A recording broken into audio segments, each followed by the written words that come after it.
I mean, he works his ass off. The guy can fight. He's a world champion, you know. But just because you can fight, and just because like it doesn't really mean like doesn't make you like a man, you know. And there's these moments when like you see kind of like past, hey, I could fight. He works his ass off like Costa. He made him quit in training. That's what Sean Strickland said, brazenly claiming he pushed Khamzat Chimaev to his absolute limit behind closed doors, forcing the undefeated champion to throw in the towel.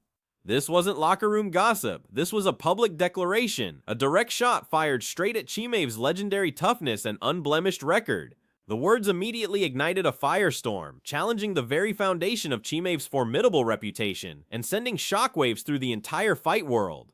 It was an accusation that no one, especially not Chimaev's loyal fan base, was prepared to hear. The silence from Chimaev's camp was deafening. With Sean Strickland, he's been saying some stuff in interviews about he just didn't like your approach. Just why do you think he's saying that, and do you have a response? I don't know. When I was there, they never said anything, you know. When I leave the Vegas and when they stopped my visa, he started to talk. When I come back, I'm in LA, bro. Come on. If it's something personal for you, just come. I'm here whenever you want. Okay.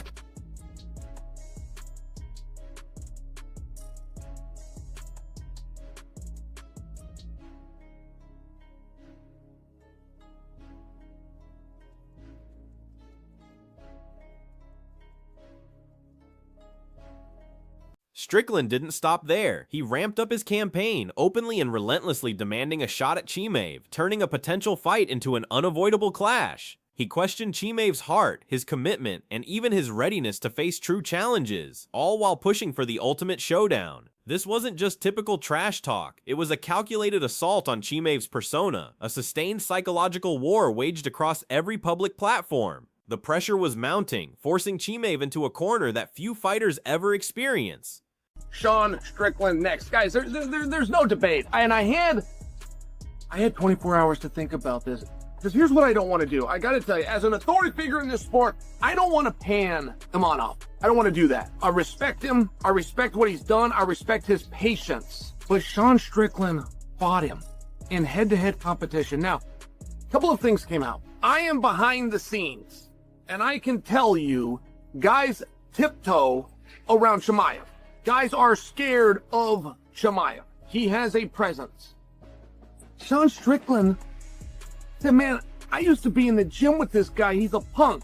Ask the people that were there. Sean Strickland said, when I come into a gym, I go find the biggest, baddest dude, and that's who I spar with. When Chimaev comes in the gym, he finds the... But Chimaev's response was unexpected, a masterclass in quiet defiance. He completely avoided engaging in any online back and forth, ignoring Strickland's taunts.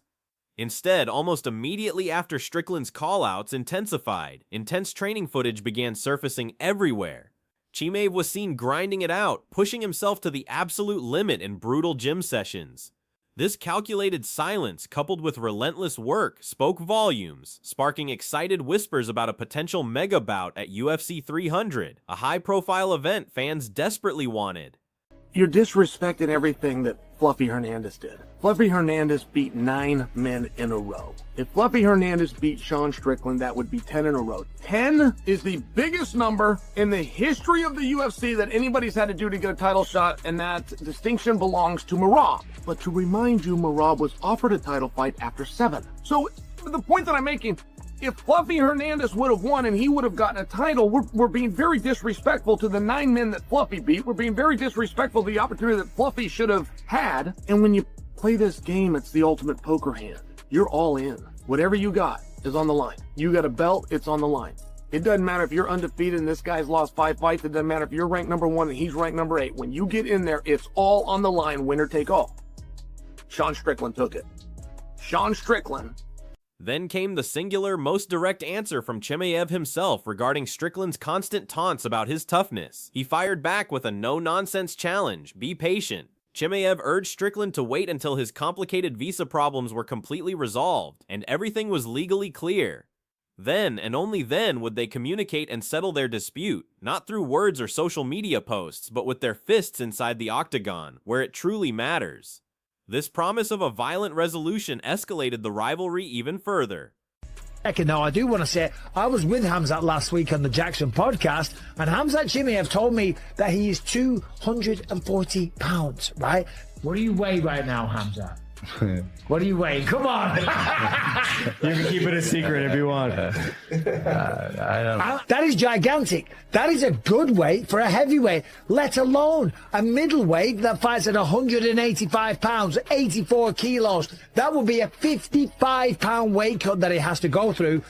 And by the way, he didn't look fat. He looked to be in really good shape, and he's down there in Newport Beach, California, training, running on the beach every single day. The man is working out hard, but there's no talks of a title fight. In fact, I asked him, who will you be fighting? And he said, brother, I don't know.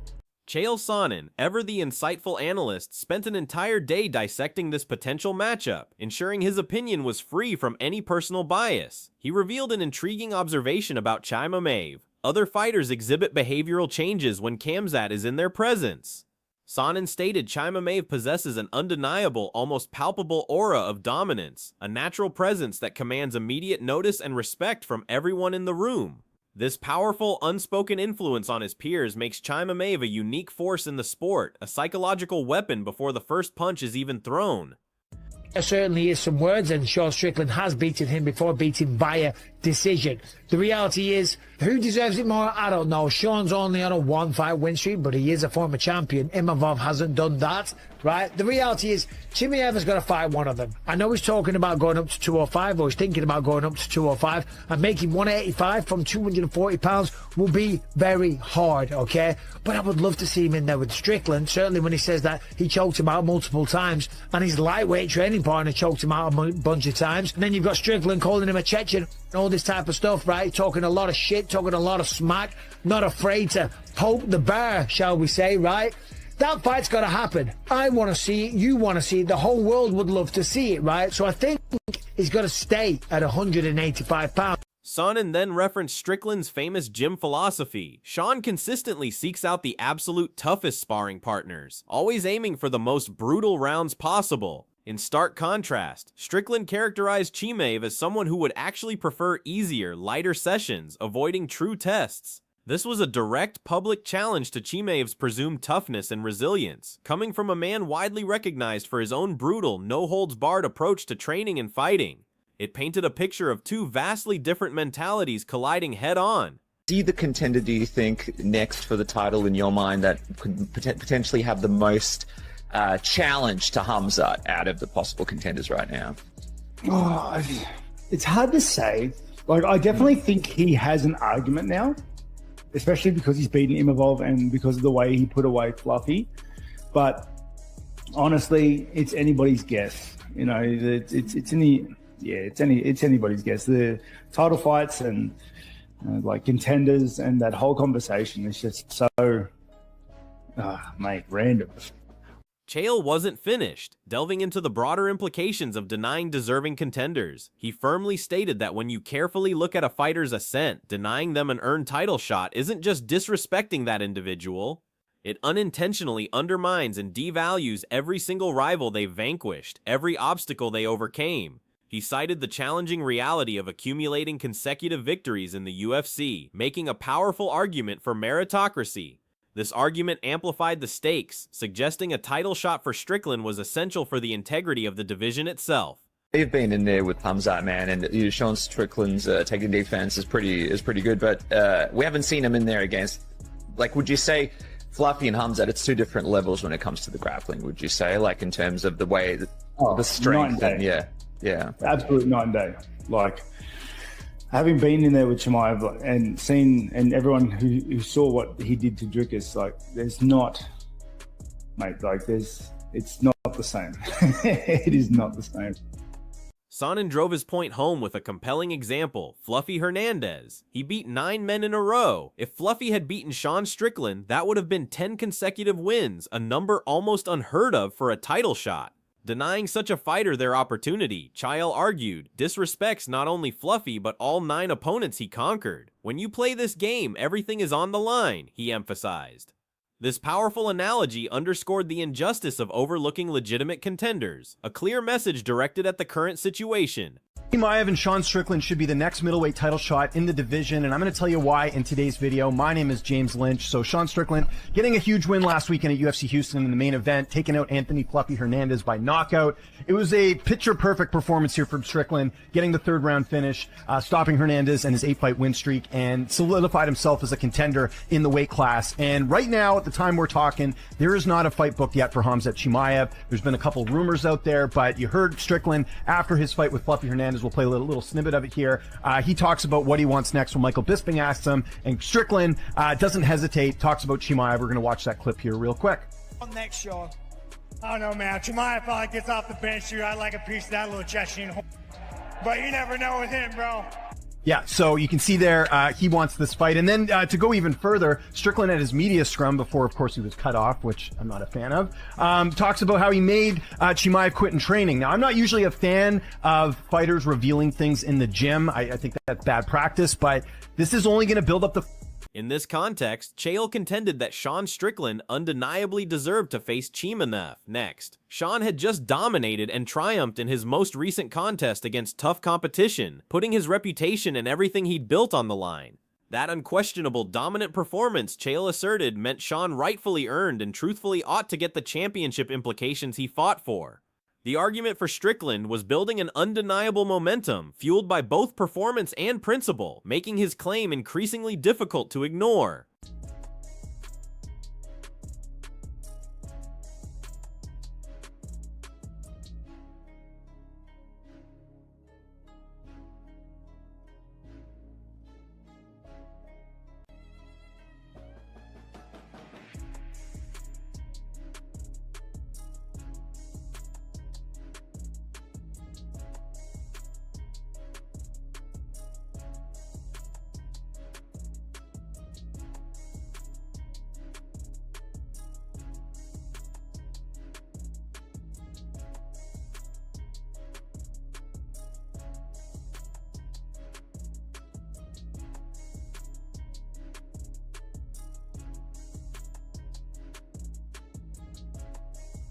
Then came the absolute bombshell from Michael Bisping, who had spoken with Chimaev directly. Khamzat, the reigning middleweight champion, was reportedly walking around and weighing a massive 240 pounds. This is enormous for a fighter whose primary division is 185 pounds, signifying an absolutely immense, punishing 55-pound weight cut. Bisping emphatically emphasized that cutting that much weight isn't merely tough, it's an extreme ordeal that severely drains the body, profoundly affecting performance and health. This revelation added another layer of complexity to Chimaev's championship future.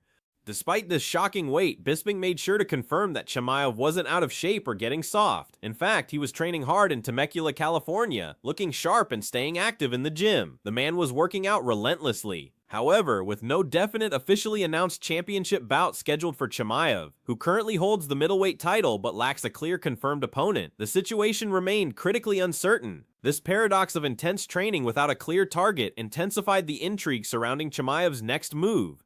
Bisping firmly asserted that the foremost priority must absolutely stay focused on defending the middleweight championship belt Chimaev already possesses. The idea of him prematurely ascending to another weight class like light heavyweight and potentially creating further instability within the already complicated middleweight division was problematic. Chimaev needed to solidify his reign at 185 pounds first. Bisping's conviction highlighted the traditionalist view that a champion must defend their current throne before seeking glory elsewhere, adding pressure for Chimaev to stay put. Bisping then explored Sean Strickland's legitimate claim, specifically bringing up dangerous talent like Nassourdine Imavov, who's been tearing through competition. Bisping readily conceded Imavov was a hazardous, fast-skilled opponent. Yet, and this was crucial, Sean Strickland had previously encountered and convincingly defeated Imavov when they fought. This factual history prompted Bisping to pose a direct, logical question: who genuinely has the greater, more legitimate claim to a title shot right now? The answer implicitly pointed straight to Strickland's proven track record. While Sean was currently riding a powerful single-fight victory streak after his recent win, which was definitely an impressive success, Bisping noted another critical factor. Sean is also a former UFC title holder. This distinction lends tremendous significant weight and credibility to his overall career record and accomplishments, elevating his standing beyond just his latest performance. Bisping's argument underscored that Strickland wasn't just a flash in the pan, he was a proven commodity with championship pedigree, making his case for a shot even stronger. Throughout his entire argument, Bisping repeatedly returned to his fundamental core premise: Chimaev must unquestionably face one of the absolute globe's elite middleweights in his next defense. And it was crystal clear that the Strickland bout was exactly what passionate supporters and paying fans were demanding to see happen. Their undeniable, publicly growing tension, the obvious animosity, and their genuine personal dislike for each other made this so compelling. This was a fight the world wanted, making it illogical for the UFC to delay. Even Robert Whittaker, a middleweight legend and former champion, didn't dismiss the controversial idea of Strickland facing Chimaev. He acknowledged Sean's legitimate case, particularly after his impressive victory over Imavov and his emphatic stop of Paulo Costa. Yet Whittaker likewise fully comprehended the frustrating truth: the UFC's championship matchmaking picture is frequently incredibly unpredictable, seemingly random, and absolutely isn't consistently determined purely by objective sporting merit or rankings. This realistic reservation highlighted the political complexities behind the scenes. Whittaker, having actually shared the cage with Chimaev, offered a chilling assessment. He openly conceded Sean's defensive wrestling was legitimately strong and effective against most rivals. Nevertheless, grappling with Khamzat Chimaev, Whittaker stated with utmost conviction, is a completely distinct matter and challenge altogether. It represents a unique entity in the sport, operating on an utterly different plane of reality compared to normal UFC-level grappling. This profound first-hand knowledge painted a stark picture of the immense challenge Chimaev poses. Whittaker even directly spoke about what Chimaev physically did to him during their fight, offering a graphic and somewhat disturbing account of Chimaev's supreme grappling mastery and overwhelming control, particularly in relation to Dricus du Plessis. He plainly asserted that this is simply not the identical caliber of grappling skill, nor remotely the same type of relentless bodily pressure and physical duress that Sean Strickland has ever encountered or dealt with at any point during his extensive professional career until now. This first-hand testimony was a powerful warning. James Lynch, a well-respected voice in MMA media, consistently asserted that the upcoming middleweight title contest should undeniably be Chimaev versus Sean Strickland, period. Lynch highlighted Sean's commanding knockout triumph over Anthony Hernandez as a conclusive turning point, dramatically ending an 8-bout losing streak. With Chima currently having no fight scheduled and no other clear #1 contender, Lynch suggested all conditions were absolutely perfect for this fight. This wasn't just a good idea, it was in his view the only logical choice. Lynch then analyzed the fascinating prospect of Chimaev potentially ascending to the 205-pound light heavyweight division. He highlighted that Chimaev only just recently claimed the middleweight championship, but remarkably hasn't had even a single opportunity to defend that title yet. In Lynch's firmly held view, planning an immediate switch before defending what you currently hold is problematic. He firmly supported holding Chimaev strictly at 185 pounds first, to establish and cement his championship legacy. This position reflected a common frustration among fans regarding champion's activity. Brendan Schaub, another key media personality, clearly asserted the UFC must, without delay, officially schedule the Chimaev vs. Strickland bout next. He swiftly rejected any alternative, arguing Sean already decisively defeated Imavov. Crucially, from a business perspective, Sean Strickland remains the significantly bigger star and draw, a vital element in commercial fighting. Schaub forcefully stated the UFC urgently needs marketable stars, especially American ones, for strong pay-per-view sales. This matchup was completely ready, offering an immediate, high-profile solution. The compelling narrative for this confrontation is completely established. The genuine animosity between these two fighters is palpable, real, and certainly not manufactured for promotional purposes. It's authentic dislike. The stark difference in their contrasting fighting styles is utterly captivating from a technical standpoint. Sean's persistent forward aggression and sharp jab work opposing Chimaev's superior dominant grappling and sheer brute force. This presents a formidable, authentic challenge for both outstanding competitors, making it a dream matchup. Considering this from both a strict athletic viewpoint and a clever commercial angle, this bout is unequivocally logical and makes perfect sense right now. Any delay, and the intense buzz will fade, but booked next, immediately, it feels absolutely essential. This is what makes this wild sport so compelling. When things align with this amount of perfect logic and timing, you simply cannot overthink it. Fans are desperately hungry for resolution, and this particular bout provides exactly that. The only question remains, who truly claims victory in this potential explosive clash?